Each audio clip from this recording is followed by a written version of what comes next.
তো এখন আমরা ক্লাস 6-এর যে প্রথম চ্যাপ্টারটা রয়েছে যে ইতিহাসের ধারণা, তো এটা একটু আমরা আজকে সবাই মিলে আলোচনা করব। তো ইতিহাস তো ক্লাস 5-এ তোরা পড়েছিস যে সবগুলো মিলিয়ে একটা বই ছিল ইতিহাস ভূগোল। তো সেখানে ইতিহাস বলে কোনো আলাদা চ্যাপ্টার বই থাকেনি। তো 6 থেকে প্রথম তোদের ইতিহাস শুরু হয়েছে। তো ইতিহাস ব্যাপারটাতে আমাদের কি কি বিষয় জানতে হয়, কি কি জিনিস নিয়ে ওটা রয়েছে, তো সেটা আমাদের একটা ফার্স্ট চ্যাপ্টারে এগুলো সব রয়েছে ইতিহাসের ধারণা বলে। তো এখানে ইতিহাস অর্থাৎ আমরা সাধারণত ইতিহাস বললে বুঝি যে পুরনো কাহিনী। তো এখানে ইতিহাসটাকে ভালো করে জানা বা বোঝা এটাও কিন্তু একটা বিজ্ঞান মনস্ক ব্যাপার। বৈজ্ঞানিক দৃষ্টিভঙ্গি নিয়েও যদি আমরা প্রত্যেকটার কারণ কার্যকারিতা খুঁজি, কেন ঘটনাটা ঘটেছিল, ওর পেছনে কারণ কি ছিল, তাহলে কিন্তু ইতিহাস পড়াটা অনেকটা ইন্টারেস্টিং লাগে। কি বলছে, বোঝা গেল? যে যদি আমরা বিশ্লেষণী ক্ষমতা, মেন কথা হচ্ছে আমাদের ইতিহাস মানে একটা কোনো কিন্তু গল্প নয়, জাস্ট গল্প পড়লাম মনে রাখলাম এরকম কিন্তু নয়। যদি আমরা এটাকে বিশ্লেষণী দৃষ্টিভঙ্গি নিয়ে নিজের মধ্যে প্রশ্ন সৃষ্টি করে করে পড়ি, কেন ঘটেছিল, কি ব্যাপার, ওই রাজার সঙ্গে ওই রাজার যুদ্ধ কেন হয়েছিল, সেই সমস্ত যদি আমরা বিশ্লেষণ করি তাহলে কিন্তু আমাদের ইতিহাসটা কিন্তু ইন্টারেস্টিং লাগে। তো সেইটাই প্রথমে ছাত্রদের ধারণা দেওয়ার মানে এ করা হয়েছে। এছাড়া কি ইতিহাসগুলো যদি আমরা পর্যবেক্ষণ করি, ইতিহাসের বিভিন্ন ধারাগুলো যদি পর্যবেক্ষণ করি, তো দেখবো যে ইতিহাসের যে মানুষের যে উৎপত্তি কিংবা উৎপত্তি হওয়ার পর তাদের যে বেঁচে থাকার যে জায়গাগুলো, বিশেষ করে কোথায় গুহা থেকে ধীরে ধীরে তারা নদীর কাছাকাছি এসেছে, নদীমাতৃক সভ্যতা কেন বা গড়তে শুরু করলো, কিংবা ভারতের কোথায় কোথায় নদীমাতৃক সভ্যতাগুলো গড়ে উঠেছিল, তাহলে সেটা যদি জানতে হয় তাহলে ভারতের বর্তমানে যে নদীগুলো রয়েছে সেইগুলোর যদি আমরা ধারা পর্যবেক্ষণ করি তাহলে বুঝতে পেরে যাব যে ভারতের কোথায় কোথায় প্রাচীন সভ্যতাগুলোর বিকাশ ঘটেছিল।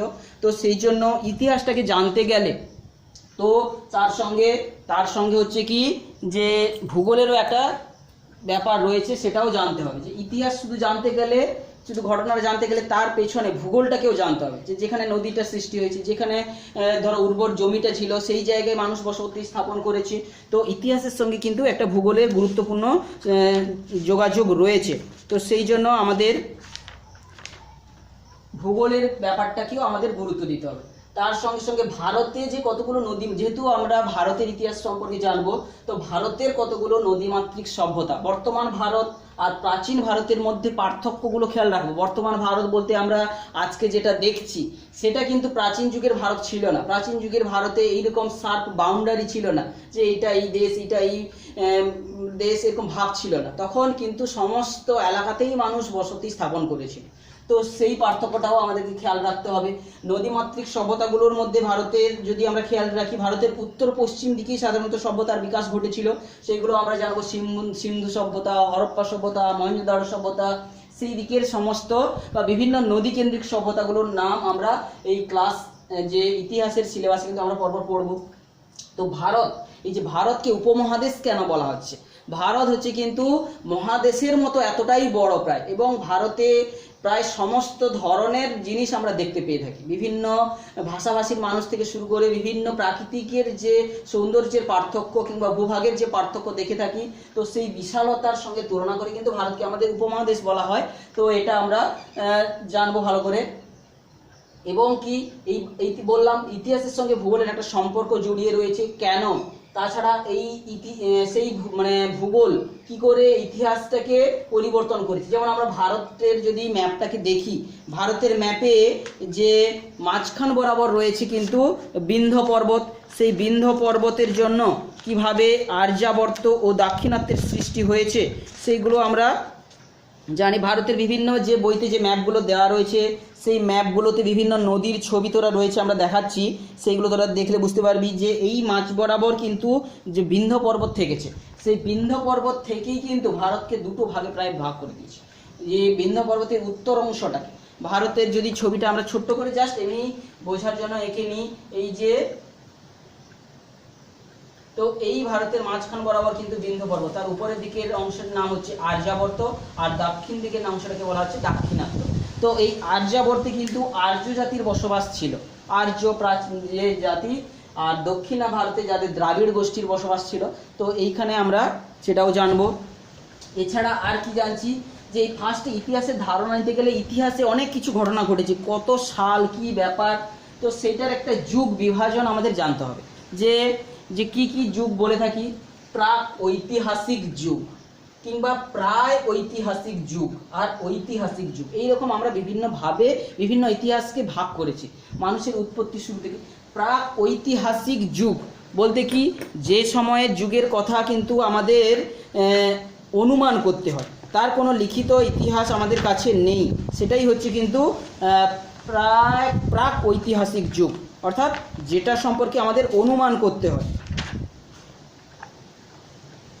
অর্থাৎ যে যুগ সম্পর্কে আমাদের অনুমান করে নিতে হয়, কোনো লিখিত তথ্য তো নেই, সেটাকে বলা হচ্ছে প্রাক ঐতিহাসিক যুগ। আর প্রায় ঐতিহাসিক যুগ জিনিসটা কি না, এই সময় মানুষেরা লিখতে জানতো কিন্তু সেই লেখাগুলো এখন আমরা পড়তে পারি না, বুঝতে পেরেছিস?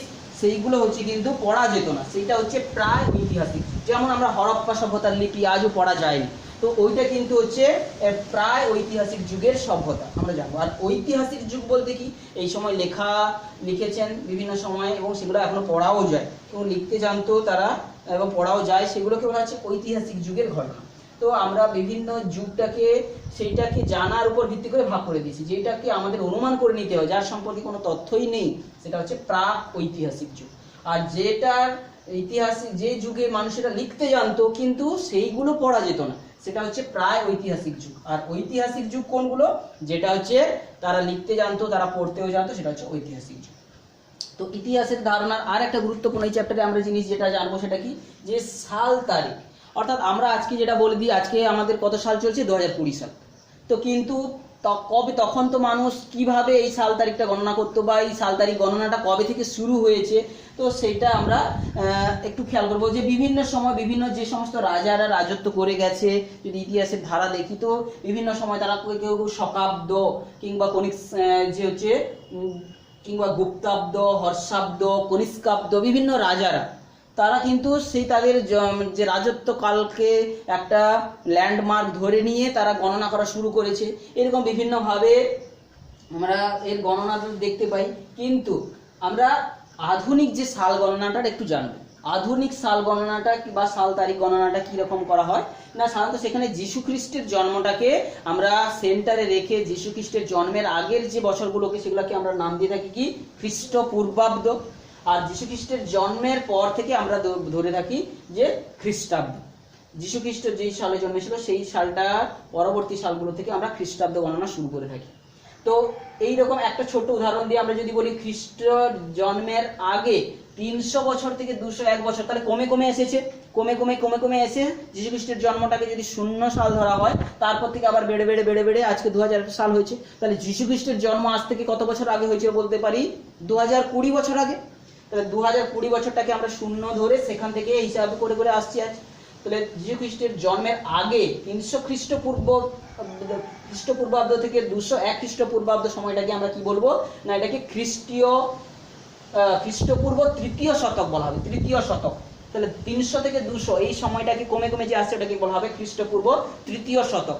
তো বিভিন্ন সময় আমরা ইতিহাস পড়ার সময় এরকম ভাবে যে ধরো খ্রিস্টপূর্ব দ্বিতীয় শতক মানে কি 201 থেকে 101 পর্যন্ত, 100 পর্যন্ত, তাহলে বা 200 থেকে 101 পর্যন্ত সময়কালটাকে বলবো খ্রিস্টপূর্ব দ্বিতীয় শতক। আবার যদি যীশু খ্রিস্টের জন্মের পরেরটাকে দেখি, যে ধরো 201 খ্রিস্টাব্দ থেকে 300 খ্রিস্টাব্দ, এটাকে বলা হবে খ্রিস্টীয় তৃতীয় শতক, তৃতীয় শতক। তাহলে বুঝতে পারছিস এই পার্থক্যগুলো আমাদের সবাইকে জানতে হবে ইতিহাসটা সম্পর্কে জানতে গেলে, কারণ বিভিন্ন জায়গায় যখন লেখাগুলো পড়বো সেটা আমাদের তুলনা করতে সুবিধা হবে। তাছাড়া আমাদেরকে কিছু কিছু যে শব্দ সম্পর্কে জানতে হবে, যেমন দশক কথাটার মানে কি, একসঙ্গে 10 বছরকে একটা বলা হয় দশক। শতাব্দী কথাটা মানে কি, 100 বছরকে বলা হয় কি, একসঙ্গে বলা হয় 1 শতাব্দী। আর সহস্রাব্দ কাকে বলে, 1000 বছরকে একসঙ্গে বলা হয় 1 সহস্রাব্দ। তো এই সমস্ত কিছু জিনিস আমাদেরকে জানতে হবে। তো এইগুলো ফার্স্ট চ্যাপ্টারে আমরা ইতিহাসটাকে পড়তে গেলে যে সমস্ত টুলগুলো লাগে, যে সমস্ত শব্দগুলো আমাদের জানা দরকার, সেইগুলো আমরা এই চ্যাপ্টারে আলোচনা করছি। এরপরে চলে আসছি ইতিহাস জানতে গেলে আমাদের যে উপাদান, ইতিহাসটা আমরা আজকে জেনেছি কিভাবে, কি কি জিনিসগুলোকে পর্যবেক্ষণ করে আজকে আমরা জানতে পেরেছি। আজকে থেকে প্রায় 2000 বছর আগে কি ঘটেছিল, তখন কেউ লিখতে জানতো না, পড়তে জানতো না, তাহলে কি করে সেইগুলো আমরা আজকে জানতে পারবো। তো সেইগুলোকে বলা হয় ইতিহাসের উপাদান, অর্থাৎ যেইগুলোকে পর্যবেক্ষণ করলে, ভালো করে খুঁটিয়ে খুঁটিয়ে দেখলে বা সেখান থেকে আমরা জানার চেষ্টা নিলে তার সম্পর্কে জানতে পারবো, সেইগুলো হচ্ছে ইতিহাসের উপাদান। তো ইতিহাসের উপাদানগুলোকে তোরা বইতে দেখবি বিভিন্নভাবে একটা ছক দেওয়া আছে, চক্র আকারে একটা ছক রয়েছে, সেই ছকটা তোদের বইতে যেটা রয়েছে এইরকম একটা ছক দেওয়া রয়েছে দেখতে পাবি। সেইটাকে আমরা এই যে গোল ছকটা রয়েছে, ছকটাকে আমরা এখানে একটা ট্রি মতো করে দেখিয়েছি। তো এই ইতিহাস উপাদানটাকে আমরা প্রধানত দুভাগে ভাগ করেছি, একটা হচ্ছে কি প্রত্নতাত্ত্বিক উপাদান আর একটা হচ্ছে সাহিত্য উপাদান। তাহলে এটাকে আমরা এক কথায় বলতে পারি এটা লিখিত উপাদান, আর এটা হচ্ছে অলিখিত উপাদান। প্রত্নতত্ত্ব এটা কোনো লেখার বিষয় নয়, এটাকে অর্থাৎ প্রত্নতত্ত্ব অর্থাৎ প্রত্নতত্ত্ব কাকে বলা হয়, মাটি খুঁড়ে যেগুলো পাওয়া যায়, বুঝতে পেরেছি, মাটির নিচে দীর্ঘদিন চাপা পড়েছিল বা কোনোভাবে, অর্থাৎ সরাসরি লেখার মতো নয়, সেগুলোকে আমাদেরকে তার থেকে অনুমান করতে হবে, সেইগুলো কি বিভিন্ন মাটি খুঁড়ে যেগুলো পাওয়া গেছে সেইগুলো প্রত্নতাত্ত্বিক উপাদান। এবং যেগুলো কি হতে পারে, বিভিন্ন জায়গায় যেগুলো পাওয়া গেছে মুদ্রা যেগুলো বিভিন্ন সময়ে রাজারা তাদের রাজত্বে ধরো ব্যবসা বাণিজ্য করার জন্য কিংবা বিভিন্ন সুষ্ঠু সামাজিক কাজগুলো করার জন্য কিছু মুদ্রা প্রচলন করেছিল, সেই মুদ্রাগুলোকে যদি আমরা ভালো করে পর্যবেক্ষণ করি কি দেখবো, সেই মুদ্রাতে হয়তো সেই রাজার ছবি রয়েছে, হয়তো কিছু কিছু লেখাও রয়েছে। তো সেইটাকে ভালো করে পর্যবেক্ষণ করলে বা সেই মুদ্রাটার যদি কি বিশেষ ধাতুর তৈরি, তাহলে সেইটা দেখলে আমরা তৎকালীন সময় কোন ধাতুর বেশি প্রচলন ছিল কিংবা গুণগত মান দেখলে তার যে কারিগরি দিকটাও কিন্তু আমরা জানতে পারবো। তো এইভাবে কিংবা লেখা, বিভিন্ন যে রাজারা হয়তো কোথাও হয়তো মুদ্রাতে বা পাথরের গায়ে লিখে রাখতো, সেইগুলো দেখেও কিন্তু আমরা সেগুলো প্রত্নতাত্ত্বিক উপাদান বলতে পারবো, যেগুলো লিপি বলে থাকি, বুঝতে পারছি। বিভিন্ন জায়গায় পাথরে খোদাই করে, যেমন অশোকের শিলালিপি, তারপরে হরপ্পা লিপি, বিভিন্ন এগুলো এগুলো হচ্ছে প্রত্নতাত্ত্বিক উপাদান।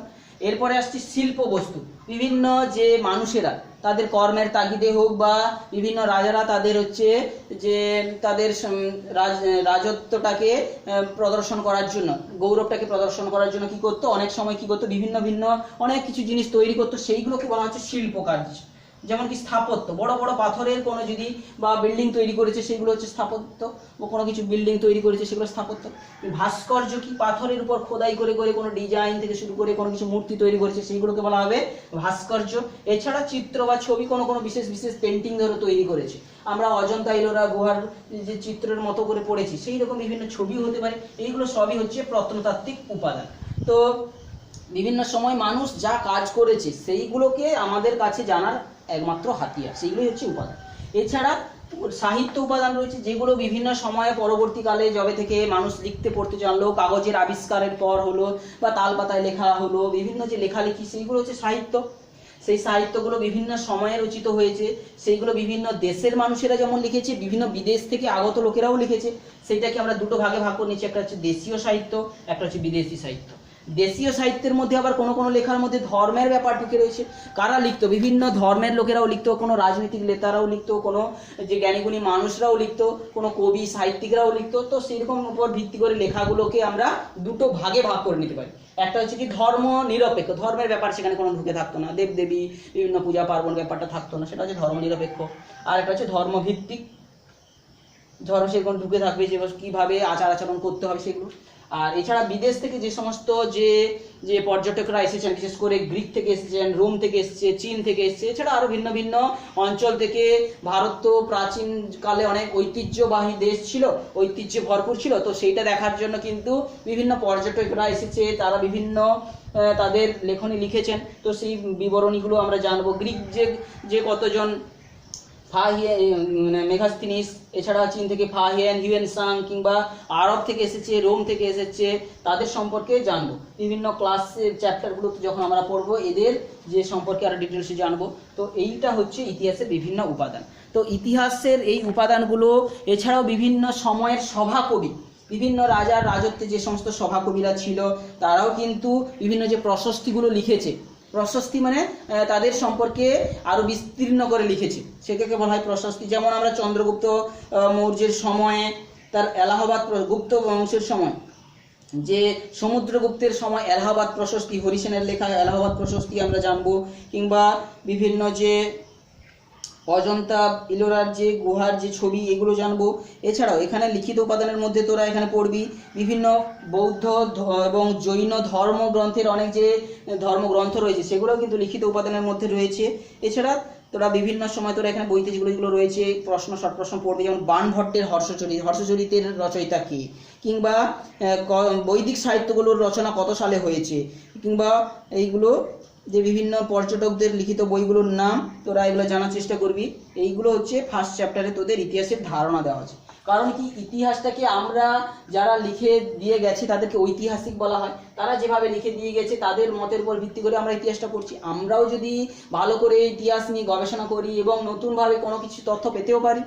কারণ কি, একজন যেটা বলে দিয়ে গেছে সেটাই যে একমাত্র ইতিহাস তা নয়, সেটাকে ভালো করে পর্যবেক্ষণ করে পড়ে তাকে গবেষণা করে আমরাও ইতিহাসের টুকরো টুকরো ঘটনাগুলোকে জুড়ে আমরাও নতুন তথ্য বা নতুন দিগন্ত উন্মোচন করতে পারি। তো ইতিহাসের ফার্স্ট চ্যাপ্টারে ক্লাস 6-এর জন্য কিন্তু এরকম কিছু তথ্য দেওয়া রয়েছে। তোরা এই চ্যাপ্টারটাকে ভালো করে পড়ে নিস এখান থেকে। এর পরের ক্লাসে আমরা যখন এর পরের চ্যাপ্টারগুলো পড়বো সেখানে এই যে চ্যাপ্টারের সঙ্গে মিল রেখে আমরা কিভাবে এই যে উপাদানগুলো কাজে এসেছে সেগুলো আমরা দেখাবো। ঠিক আছে।